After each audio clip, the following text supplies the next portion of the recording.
একজন চোর, সে চোরও চায় না যে তার রুমের মধ্যে আরো দুটা চোর থাক, অসৎ লোক থাক, কারণ তার চুরি করার জিনিস যেন চুরি না হয়ে যায়। যে কাজ অন্যরা কেউ করে নাই সেই কাজ আজকে জামাত ইসলামী করেছে। আজকে শহীদের যে স্মৃতি, সেই স্মৃতির বই রচনা করা উচিত ছিল সরকারের, অন্য বড় দলের, তাদের পাশে দাঁড়ানোর কথা ছিল অন্যান্যদের, কিন্তু সেই কাজটা তারা করে নাই।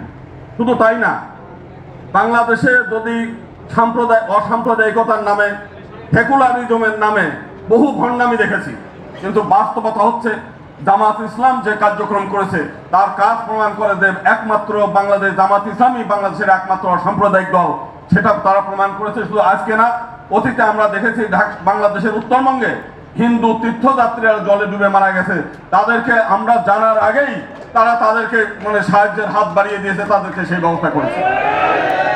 আজকে আমাদের এই দেশের রাজনীতির কথা শুনলে মানুষের মধ্যে এই করে যে রাজনীতি করেন না।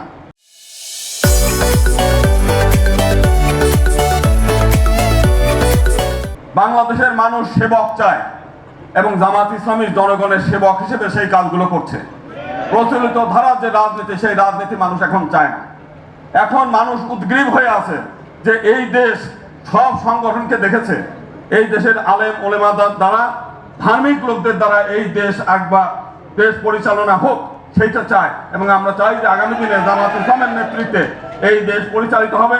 রাজনৈতিক ক্ষমতা না, তারা দেশের সেবা করে ইতিমধ্যে প্রমাণ করেছে যে দেশের জনগণের আমরা সেবা করতে চাই এবং সেবা করে।